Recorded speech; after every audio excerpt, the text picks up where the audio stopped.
Hello, YouTube. This is Insane Monster doing the beginning part for the for this what if, which is what if Asta was a shaman, and this is for the Easter special. So if you watch it later, then well, whatever. But either way, this is going to be most likely a part zero to help with the setup of this what if.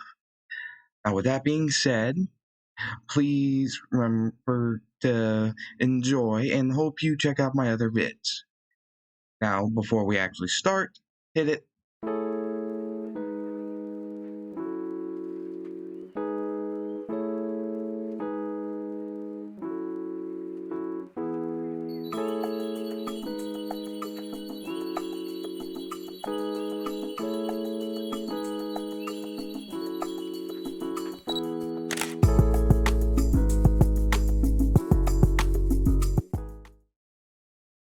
Okay, now then, before we get anywhere close to the actual part of the what if where it gets close, anywhere remotely close to canon, we gotta back it up a bit.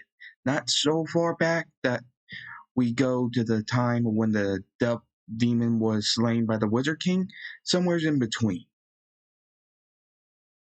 As people washed up ashore upon the Clover Kingdom coast, they went in and began living there. Now, I would imagine these people would be similar to Yami, as they came and they weren't necessarily mages like in the Clover Kingdom, but they had something else.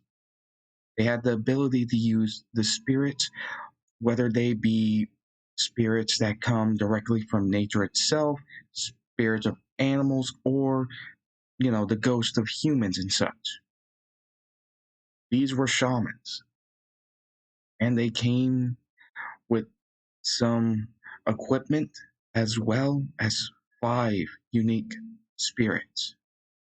These were the 5 main spirits that are known to the shamans as the spirit of fire, rain, earth, wind, and thunder. They were found to have low mana level, since I would imagine whatever happened to Yami would also be what happened to them to give them mana, but they would have a low amount of it. Though, the mana, once infused or combined with their not racy, but once they combine it with the energy that they use for their shaman practice, it ended up creating something new and different. Something that made both of them far more potent. They ended up there whenever they were running away from people trying to take the 5 primary spirits. So they had no choice but to leave, and they ended up in the Clover Kingdom. That they just lived. As time went on, they practiced the trade of their art more and more as the generations kept going, as well as keeping it secret, not wanting it to get that out there, considering that some people can be quite power hungry, and the wrong people end up with this power, combining it with their magic. If it was strong, it could cause a lot of damage. With that, the years just came rolling by until we get to a certain point where 3 mages had heard some odd rumors about a group of people in the Clover Kingdom. These 3 came from the Spade Kingdom. As they went to go see what was going on, they found what they were looking for, and found that it was something far greater than what they could imagine. So they plotted. When they found some information out, were able to sneak in and grab some notes. Once they had some time to learn how to use it, they did, and then attacked. The end result was them wiping out practically all of the shamans. Only a single woman was able to escape.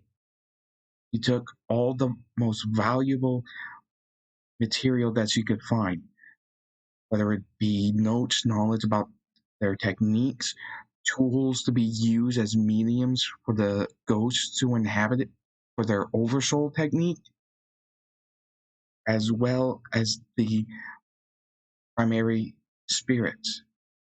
Unfortunately, the three that invaded ended up grabbing two of them. This would be the spirit of fire and thunder. She knew this wasn't good, but she wasn't able to match them. This individual actually had a curse on her, one that made it to where anything that came near her that had mana, it would have its life force and mana just sucked straight out of it, killing it. After that, she settled down, finding a remote place to live. No people, no nothing. She was already had to be forced to live a bit out of their village to begin with. So it wasn't anything new for her. Though, given time, due to something happening, she ended up becoming pregnant. This, as you may have already guessed, is Asta's mother.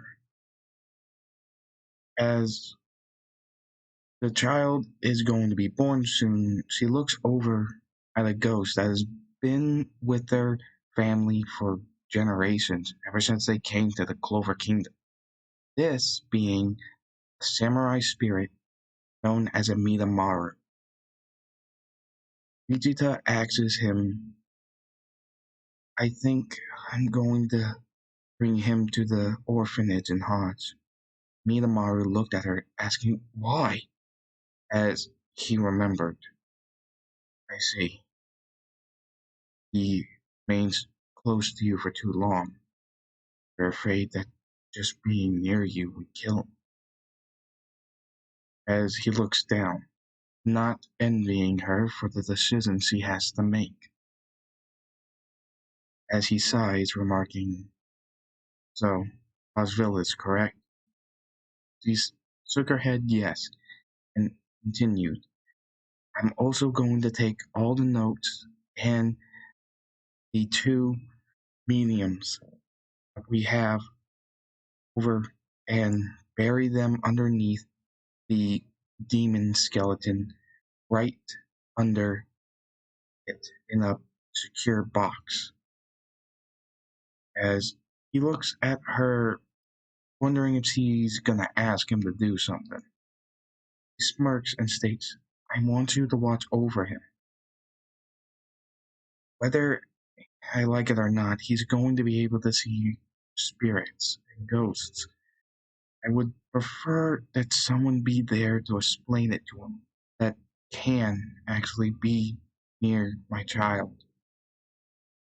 As she looks at Aminamaru, asking him to be his spirit and watch over him. Minamaru took a deep breath, even though he's technically dead, and stated, I will. I promise you this. So, as they were saying that, the earth spirit just kind of flew around Lichita's pregnant stomach, as this was somewhat odd for him to do. Minamaru stated, it seems as though the spirit of earth will have a fondness for this one, as he smirks, thinking that he'll be in good hands. After Asta is born, she goes over the Hawes village and drops him off. Then, once he gets out of there, she then takes the box that she already placed near, well, underneath the skeleton of the demon and began to dig. As he buried it, covered it up, and made sure that it wouldn't be recognized by placing rocks on top of it, scattering them about.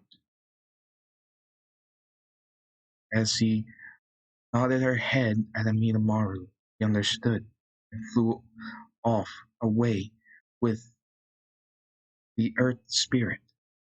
As the rain and water, I mean, sorry, as the rain and wind spirit were leaving with Lichita, the wind spirit halted for a moment.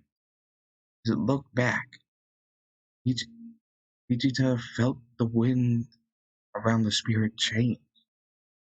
As she thinks that someone at the orphanage, she looks at the wind spirit and it looks back. He smirks, stating, "Go ahead." As it follows Amidamaru and Earth. We'll just call them, by their elements instead of the whole thing. As Amidamaru sees this, he's surprised.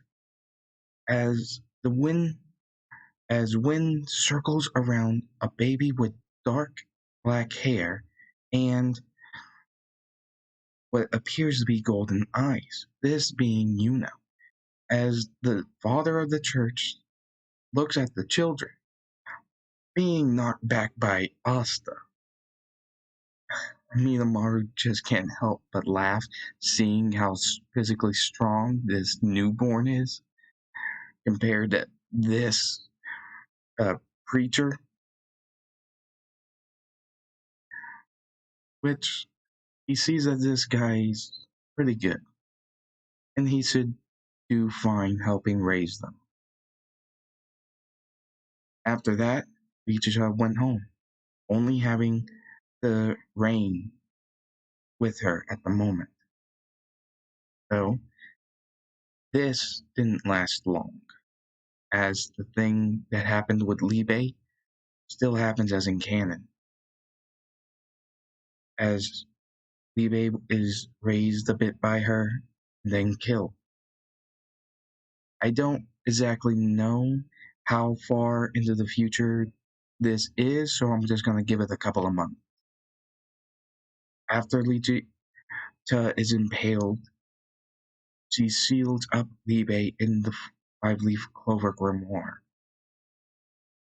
as a way to protect him, being possessed by Lucifer again. After that, the Rain ended up doing the only thing that it knew how to do. It needed to go somewhere.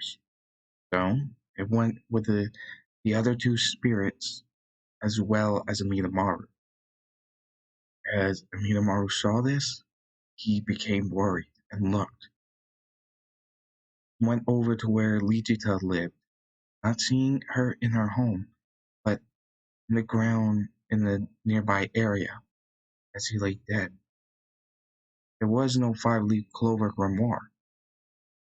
Something happened to it, as he wondered if the ones that attacked her family did this, but he had no time to grieve.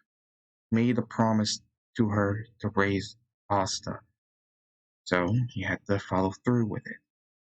And now Asta had to watch out for the other primal spirits. As Asta grew up, he was somewhat asked about who he was talking to sometimes, as he ended up talking to Amidamaru a lot, and became pretty close friends, even being fond of earth and rain, though wind always hovered around Yuno, but Yuno never saw him.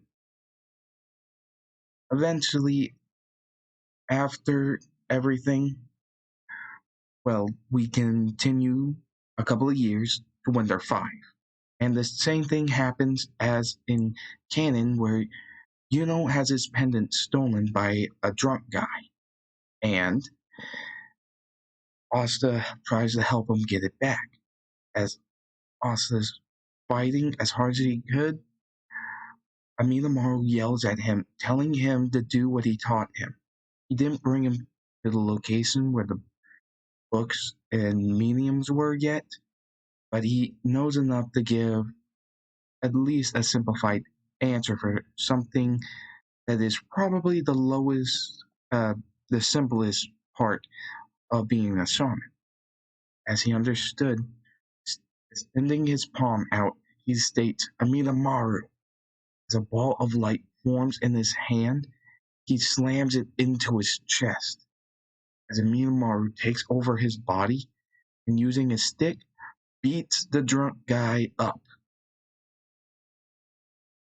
After that, Asta grabbed Yuno and his pendant and ran off. Giving him his pendant back, Yuno asked, how did you do that? What was that ball of light?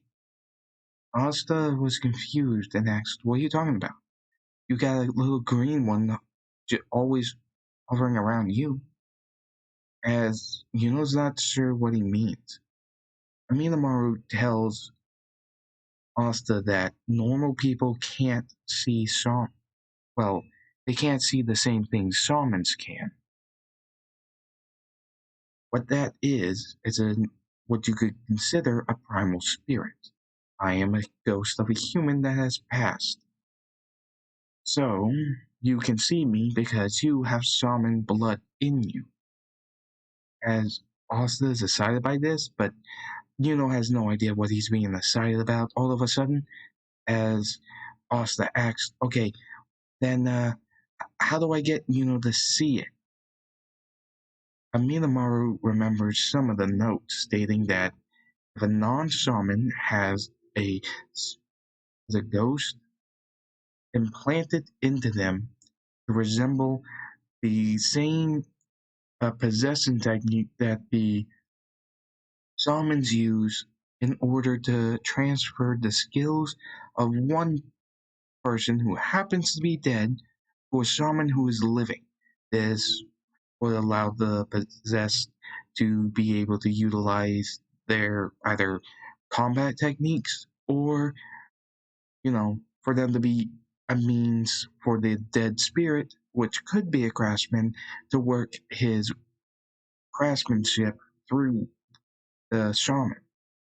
As he thinks, okay, he walks up to Yuno and smirks. As he opens up his hand, calling Amina again, and placing it into Yuno's chest this time. Yuno freaked out as he's in this blank space with a man with white hair, very tall, with pieces of armor on him and two swords. As Amina smirks, stating, it's fine. I think you, Austin, and me are gonna have a lot of talking and training to do. As it was over, he saw wind hovering around him. After that, he was given an explanation of what Asta is. Even though he has no magic at all, he has this shaman power. As Yuno understands that he used the combat ability of this ghost guy, who's clearly some kind of fighter, to beat the drunk guy. As Amina stated, well, yes, but that is one of the most basic techniques of a shaman. I wanted to wait it a bit more before doing this, but perhaps it might be good for you both to start training in the more advanced ones. As he's thinking that having someone to butt heads with in training might help Austin improve faster, using the notes that are buried underneath the demon skeleton. Since he's not a shaman, he can only explain so much. And it's not like he can dig up earth as a ghost. As things were settled, and they went over to the a demon skeleton, as Aminamoru guided them to where Lichita buried the info.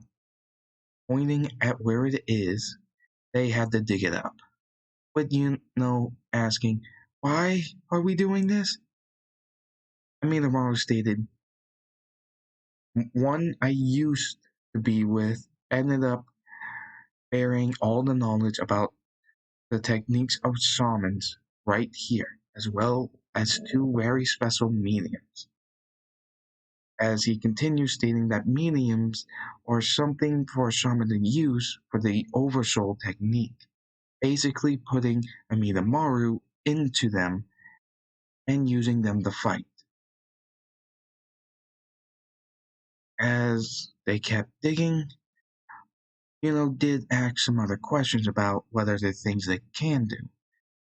Amidamaru stated that they aren't simply limited to doing an oversoul with an item, although this he also refers to the soul fusion, which is like a in between when it comes to the possession and the oversoul technique. Instead of using the item as a medium to flow the power into, it uses the person's body, which makes them gain some traits of the soul that they use. After digging it up, they got the books and such out and began reading and such.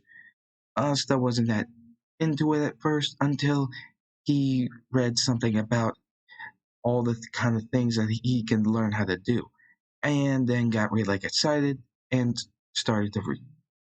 As it turned out, the energy that they need in order for this to work required something somewhat special. Required them to actually train their bodies, which is unusual to say the least when it comes to the mages, since physical attributes don't really do much when it comes to their magic. So there is that. But that said, Yuno was determined to become strong. And Asta and already vowed that one of them would become the Wizard King. As they begin their training, Asta was doing pretty good. He even figured out how to use the remaining souls of leaves to make these little fire looking things. It's a technique that is possible by using leaves, and by placing them together, it makes a somewhat uh, odd body form with arms and legs, though somewhat stubby compared to the rest of the body. But separating them, they look like foxfires. As for Yuno, he went around looking and ended up finding a spirit that he could make an agreement with to be a partner, as this turned out to be a snow owl. The snow owl now, as one of his spirits, besides wind, they continued their training. Since at current time, neither of them can use earth or wind, and Rain was just hanging around. Since Rain didn't have a shaman pick yet, or someone that had a strong affinity to water and such to attach to. As they grew up, they became stronger. Yuno practiced his magic the most, since Asta didn't have any. So Asta was, still training to be buff and all that, like crazy buff. As for physically he is a lot stronger, though nowhere near Asta, since he had to focus on training his magic as well. As for techniques, we see that Asta has actually gotten to the point at about 13, where he can use the Oversoul with the two mediums at his disposal. Due to his ridiculously buff body, he has a lot of power to use. With that, he begins. As he practices using his spiritual energy and perfects the Oversoul. After multiple times, he's able to get it to the point where he uses both of the mediums at the same time with a Minamaru. Mediums in question are a katana and a red stone that has the shape of a blade. Basically, it's a red rock that looks like a dagger. With it, he creates a large energy sword, which is very unruly, so they had to go out and train. Though Aminamoru gave some suggestions to him. As it turned out, Asta could compress the energy. Doing so, he shrunk it to the size of a normal sword, keeping all the power while also compressing it to make the impact stronger. As for Yuno, he was more talented with the let's well with the soul fusing technique, using the snow owl and his body as a medium.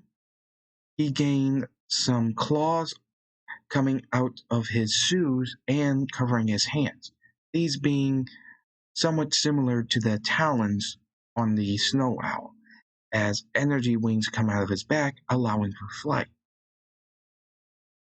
Asa was frustrated about this, so he tried his best and ended up learning that he can discharge some energy from the sword to at least get some air per se by propulsion means rather than magical or wings.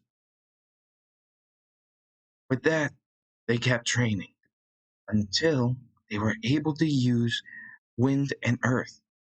For Asta, he used his headband as a medium for earth right now. With that, a dome, a partial dome-like structure formed around him, coming up from both sides and over the head, making it look like a opened area, basically a dome with somewhat of a opening to it, with 3 points ex- kind of going around Asta. With this around him, it was pretty cool, but there was also something else. It turns out he also ended up with these gauntlet things on his arms that had similar markings to Earth in his true form. And lastly, he had a hexagon mark surrounding one of his eyes. As he was excited about this, he found after training that Earth had plenty of uses. One of them was that he could obviously control Earth. Another one was that he could create metal. He became more accustomed on making hexagon plates, armor that he could control and float around him, which looked somewhat similar to the hexagon parts of Aminamoru's armor. As for anything else, he figured out that he could control plants and even gravity. And yes, look, I will leave a link in the description below to the manga source of this, and it will tell you in one of the chapters that that is what the Earth Spirit does. As for Yuno, he used wind with his pendant, creating a type of cloak that forms around him, revealing the same pattern that was on the gem or his pendant on the cloak, as a single one of the wing-like arms of the wind spirit came out of the back area.